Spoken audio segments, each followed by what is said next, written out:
Herman, est-ce que tu peux te présenter en nous disant qui tu es et ce que tu fais et après on enchaînera par la suite. Bien sûr, merci Yannick pour l'invitation et pour l'opportunité que tu m'offres. Je suis Herman Izi, donc assureur de formation et j'exerce en tant qu'assureur depuis 12 ans bientôt. D'accord. Voilà, je me définis comme un passionné d'assurance. Je suis marié, ivoirien, natif de Daokro. Ok. T'es de quelle ethnie? Je suis Baloui. Baoulé, oui. 100%? À 100%. On est à 200% ici, parce que moi aussi c'était 100%. Ah, donc c'est parfait, c'est parfait. Alors j'ai fondé Optimus en 2018, Yes. que je dirige en fait actuellement, donc depuis 2 ans avec une équipe de près de 10 personnes. Mm-hmm. Et Dieu merci, les choses avancent bien. Optimus est une société de conseil à la base et de cotage en assurance. Donc nous sommes agréés auprès de la direction du ministère de l'économie et des finances et nous adressons essentiellement les entrepreneurs, les professionnels, les particuliers avec des produits et des services destinés en fait à toutes ces personnes. Ok. La raison pour laquelle je voulais t'avoir dans l'expérience Yannick Yao, c'est parce que je pense que ton métier est soit très mal connu, ne fait pas rêver. Je dirais que c'est un peu comme la comptabilité. Les gens parlent d'assurance, mais ils ne savent pas réellement ce que l'on peut faire et tout. Et je t'avouerai que même moi aussi, des fois, je suis là, ok, pourquoi je vais m'assurer? Et des fois, je lis des articles comme quoi on peut faire de l'argent dans l'assurance et tout. Et comme tu es passé de l'autre côté de la barrière, c'est-à-dire que tu n'es pas un salarié, tu es même le chef d'entreprise, je pense que ça doit être encore plus intéressant. Donc, est-ce que tu peux nous dire qu'est-ce qui t'a amené à l'assurance finalement? Bien sûr, bien sûr. Alors, j'aurais peut-être reparti un peu plus en arrière. Yes. Voilà, donc j'ai eu mon bac en 2005. D'accord. Donc à Daokro. Ouais. Et puis j'ai eu l'opportunité d'être reçu à l'INP de Yamoussoukro. D'accord. Et en cycle court. Et dans ce cycle-là, il y avait 3 options. Donc après le tronc commun, il fallait faire soit l'assurance, la logistique ou la gestion commerciale. C'est les 3 options. D'accord. Et moi, j'ai choisi après la première année de faire l'assurance. Nous étions 8 en classe. Mm-hmm. Imaginez un peu avec la majorité des filles. Parce qu'à l'époque, en fait, avec la situation du pays... C'est pas dérangeant. Hein. Bien sûr. Parce qu'avec la situation du pays en 2004-2005, c'était assez délicat. Ouais. C'était un secteur qui était vraiment touché. Ouais, ça devait pas être facile. Oui, donc imaginez un peu, donc tout le monde voulait faire de la logistique, de la gestion de commerce. Donc moi, j'ai choisi de faire l'assurance parce que j'ai senti qu'il y avait un intérêt et ça me parlait.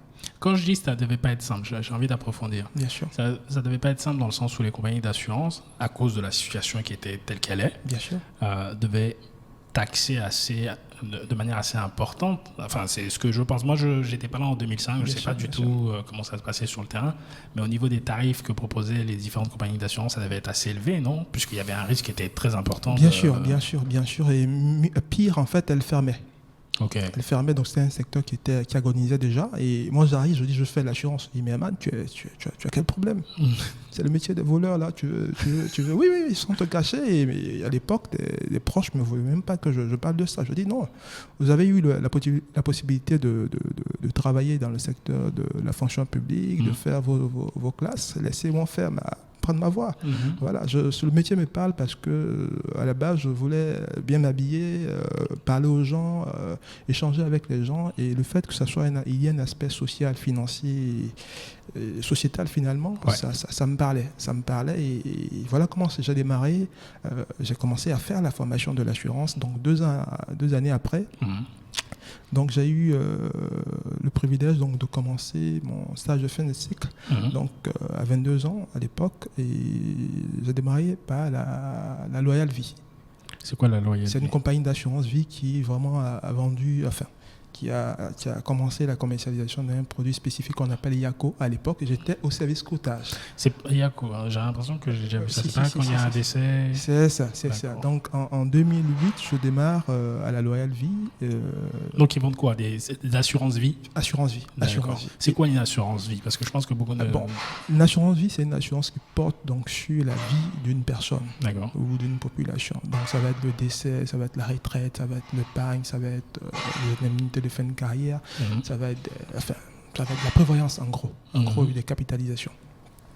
Alors donc je démarre en 2008 en fait dans cette compagnie-là, et tic, je dis, je commence vraiment à découvrir ce monde-là. Okay. Voilà, donc depuis lors, je n'ai pas cessé de travailler dans ce secteur-là et ça m'a permis successivement donc, d'évoluer donc, de la compagnie de vie du courtage en passant par une compagnie d'assurance IRD. Et en gros, j'ai fait une dizaine d'années donc, d'activité de façon continue, en commençant par le bas, par la technique pure et dure. Qu'est-ce que tu appelles technique pure et dure? Technique, c'est la cotation, c'est la production, c'est l'assimilation des contrats, c'est les tarifications en fait. Voilà. Tu étais au niveau des gens qui écrivent les petites lignes que personne ne lit ou pas? C'est ça? Non. Ça dépend. Ça va dépendre. Il n'y a pas de petites lignes en assurance. C'est vrai qu'il y en avait peut-être par le passé. Ouais. Il y avait des conditions effectivement qui étaient assez petites, mais c'est régularisé maintenant depuis quelques années. Ouais. Donc la direction des assurances, donc le régulateur oblige les assureurs à faire apparaître en grand caractère. Avec le plus transparent possible. Plus transparent. Ouais. Et finalement, c'est pas seulement au niveau des assureurs que le problème se pose, c'est au niveau des assurés parce que personne n'aime lire. Absolument. Personne n'aime lire. Donc, moi, partant de là, lorsque j'ai démarré donc, dans mon expérience, je me suis rendu compte très rapidement qu'il y avait un problème. Donc, en 2010, qu'est-ce que je fais avant même qu'il y ait les assureurs sur les pages Facebook et autres, j'ai commencé à faire de la communication donc, pour promouvoir l'assurance. D'accord. Sur les réseaux sociaux? Sur les réseaux sociaux, notamment sur Facebook. Mais crois-moi, ça n'a pas été facile. J'imagine. Ça n'a pas été facile. Donc, 2010, je le faisais sur mon profil personnel. Ouais. Et puis, au fur et à mesure donc, de mes expériences, j'ai pu faire quand même des multinationales donc, implantées en Côte d'Ivoire.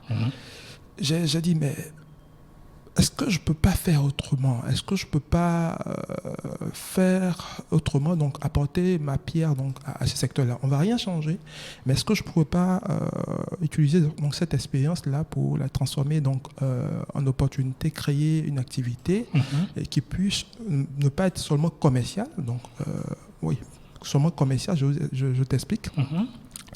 Généralement, tu l'as dit tout à l'heure, lorsque tu parles d'assurance, les gens te voient le côté financier. Le côté financier, mais c'est une activité noble comme toute autre activité. Non, c'est sûr. Voilà. Et moi, c'est décevant souvent que justement il y ait cette image-là. À tort ou à raison, je pense que c'est un métier noble, c'est un métier d'avenir et je me plais là-dedans aujourd'hui, je m'éclate. Voilà.